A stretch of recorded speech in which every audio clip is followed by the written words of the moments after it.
COVID-19 has just had a devastating effect on businesses, especially small businesses.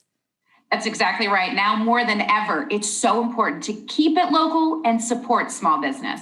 And this is Chick to Chick. Today's podcast is sponsored by Spectacular Escapes in Mechanicsburg. Spectacular Escapes prides itself on being one of the cleanest spas and salons in Central PA with some of the most amazing natural and organic products. Their goal is to send you out into the world feeling better than when you came in, and they're pretty spectacular at what they do. Call or book online at spectacularescapes.com so that they can help you feel like you again. I like that. You feel like you again. Spectacular Escapes is one of those small businesses that was affected by the pandemic and COVID-19. It survived, but so many other small businesses did not. Carrie, every day we hear about another pizza shop that closed or a hair salon that closed, and we cannot emphasize enough the importance of small businesses to the economy. You know, we hear small businesses are the backbone of the economy, and it's not just a saying, the statistics back that up.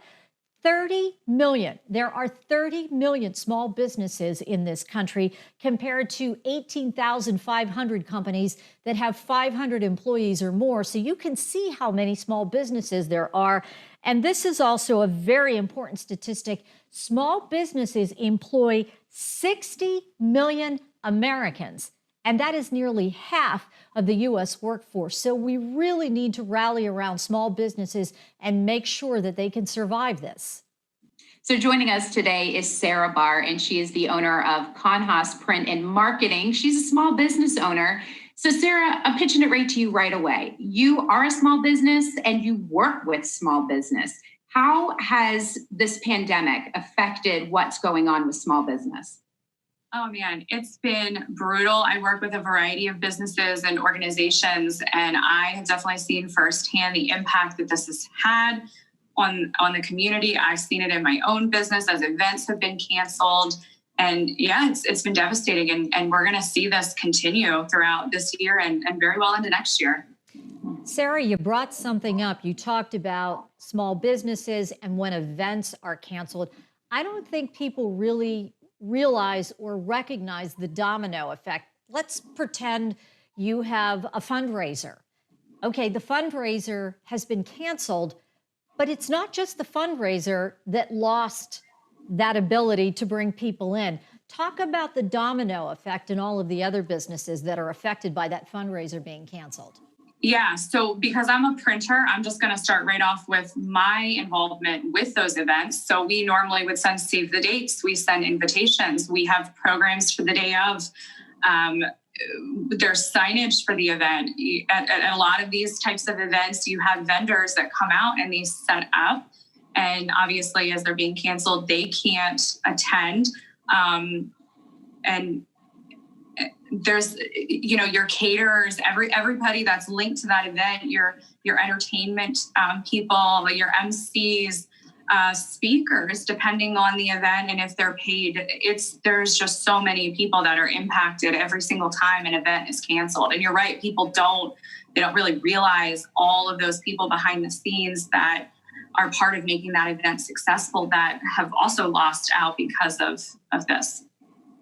Well, exactly. And I think one thing we have not really talked about is, there's been this push about making sure that you're going to your local restaurant. And while you can't dine in or you couldn't dine in for quite a while, it was make sure that you do a pickup or maybe ask them if they offer delivery. There seemed to be like a big push with restaurants. So now we're looking at it going, okay, well, there's a lot of small businesses that are about to go under, from small salons to, little mom and pop shops, boutiques, those types of things. What advice could you give or would you give to folks around to get them to shop more local? So my biggest thing is it's so easy. We're so guilty. We're in this digital society. And when we want to buy something, we automatically go online, pull up our Amazon accounts, and we're just typing in what we want, click of a button. We expect it in 2 days and we get it.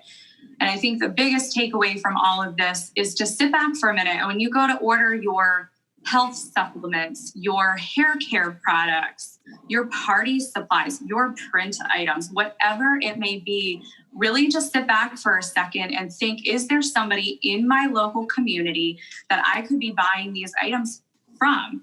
And what most of these places have done, they have adapted ways. I know even on our site, we have a shop section. We didn't have that before. So people can now go online, click on those things, and get curbside pickup. A lot of places that didn't offer shipping are now shipping for you. So just being really mindful every time you go to place that order and click online, is there somebody locally that I could be supporting, and then go and support that business. So it's simple: shop local, shop local, shop local, think local, to try to help these businesses.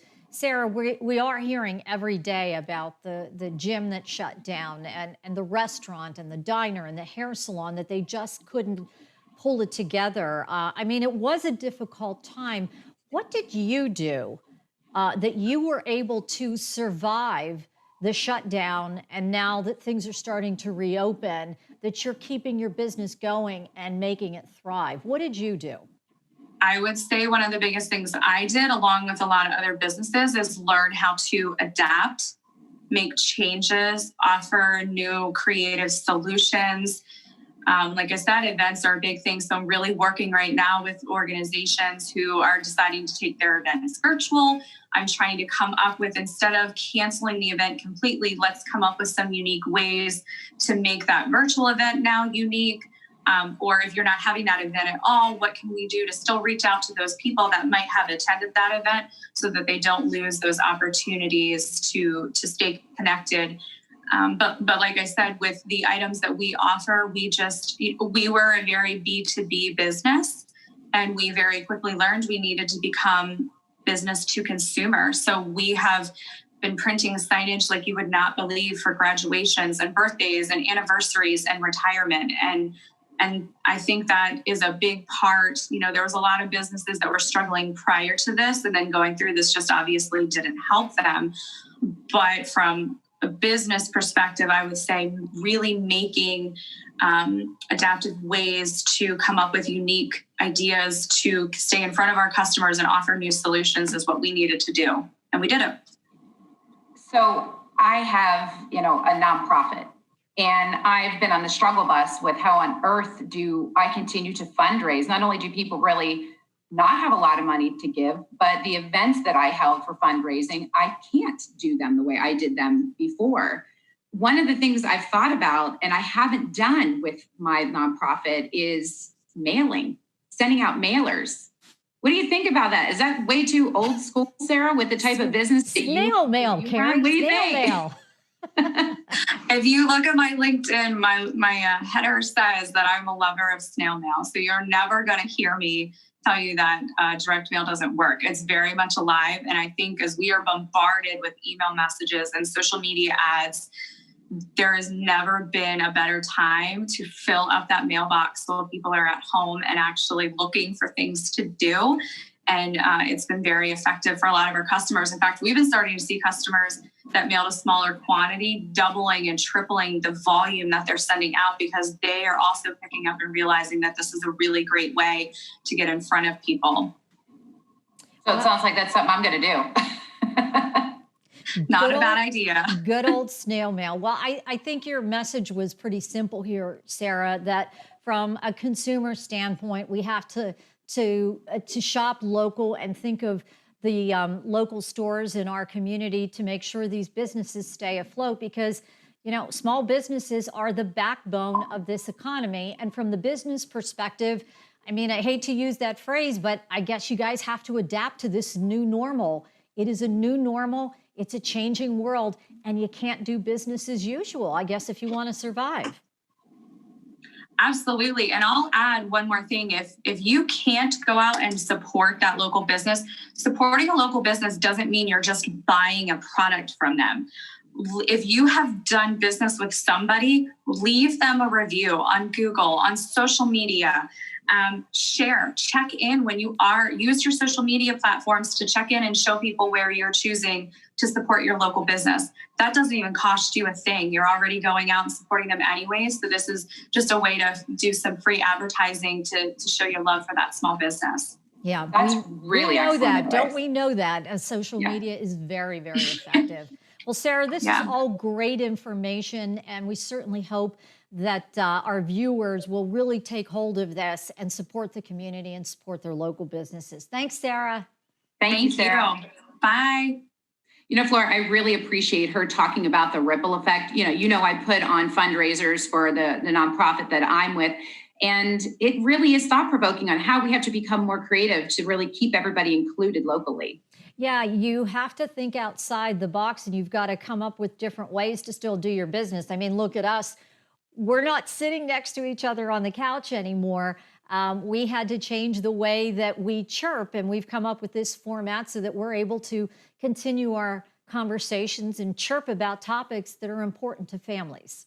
Yeah, exactly. And speaking of chirping, we do enjoy that you listen to us chirp, but we want to hear from you.